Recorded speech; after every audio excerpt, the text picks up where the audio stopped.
Bonjour, je suis Benjamin Topper. J'ai fondé avec Alexis la société Wattstrat, qui est spécialisée en simulation énergétique territoriale. Donc j'ai un passé de physicien en physique théorique à l'ENS Ulm pour la partie master.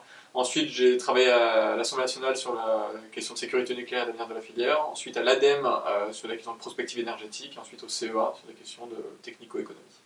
Alexis Bergès, j'ai donc fondé également Wattstrat avec Benjamin et j'ai un passé en physique fondamentale à l'ENS, puis j'ai bifurqué en économie. Je suis en train de finir une thèse dans l'économie de l'énergie sur le marché de l'électricité.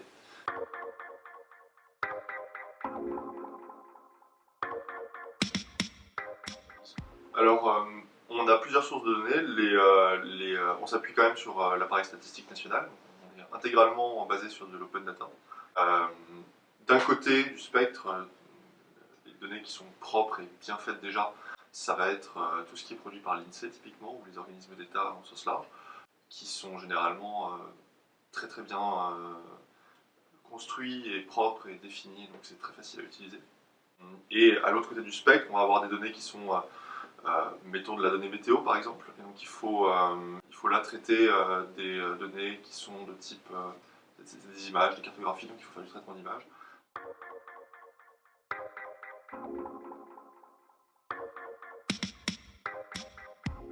Vu qu'on a une vision d'ensemble, une vision assez macro, euh, on va principalement enfoncer des portes ouvertes, mais clairement l'enjeu principal sur les énergies renouvelables à l'heure actuelle, c'est très probablement le fait d'avoir des sources de stockage peu chères qui permettent de reporter de la production qui a lieu dans la journée pendant la nuit ou inversement. Enfin, en gros, lisser de façon générale la production renouvelable qui est très souvent volatile. Ça va fluctuer et cette fluctuation, en fait, elle rend très compliqué l'usage massif de ces énergies dans le réseau. Et donc ça, c'est probablement la contrainte technologique la plus forte. Ensuite, il y a évidemment tout ce qui est l'environnement réglementaire et les choix politiques qui sont faits pour pousser telle ou telle énergie. Là, on est en train de plus en plus passer à des marchés plus primes dans la façon dont sont financées ces énergies, qui est une façon plus saine aussi de permettre ce développement.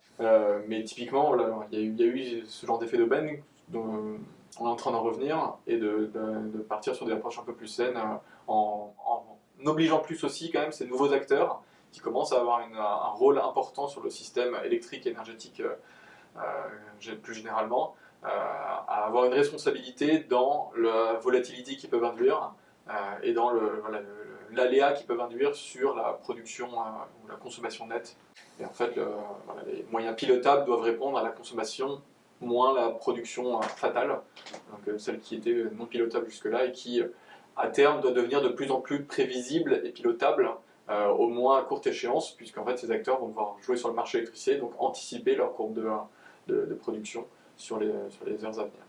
Nous on n'est pas du tout prescripteurs sur l'évolution du système énergétique, donc l'acteur politique peut vouloir plus d'éoliennes, plus de ces moyens de production. Après, on voit aussi d'autres éléments se développer, notamment des liens entre différents réseaux. On voit aussi que on peut avoir ce qui est à un moment de la consommation devenir de la production, quand on veut réutiliser de manière dynamique les batteries qui sont dans des voitures, ce genre de choses.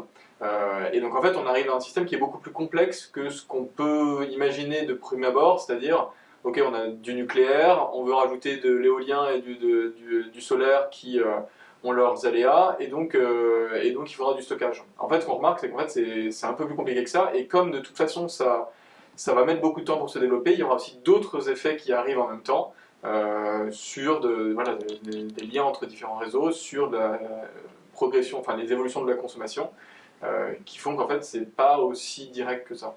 C'est un peu plus compliqué que juste... donc en fait, il faut plus de stockage pour faire face à l'intermittence. Il le faudra probablement, mais à quelle échéance et dans quelle quantité, c'est assez dur de le savoir. Ce qu'il faut, c'est une vision holistique et c'est un peu pour ça qu'on construit notre outil. C'est que c'est très compliqué de répondre parmi tous les éléments qui constituent le système énergétique au sens large, parce qu'en plus, là, dans toutes nos réponses, on s'est focalisé un peu sur l'électricité, mais le renouvelable, c'est beaucoup plus vaste que ça. Et du coup, en fait, la vraie réponse, c'est qu'il faut, en fait, il faut faire des analyses un peu quantitatives qui prennent en compte les interactions entre les différents systèmes. Sinon, on n'est pas capable de répondre en pratique.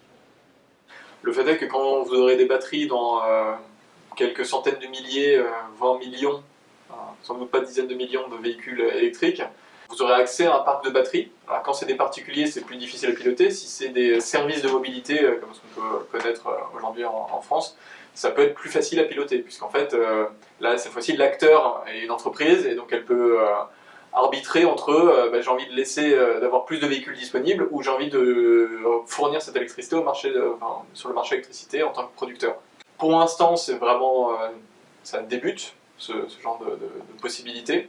Et donc pour l'instant, c'est les steps, et les steps, elles ont été construites il y a un paquet d'années, elles sont bien amorties, il y a de nouveaux investissements à faire, mais le gros est déjà là, et c'est non négligeable en termes de pilotage du système électrique.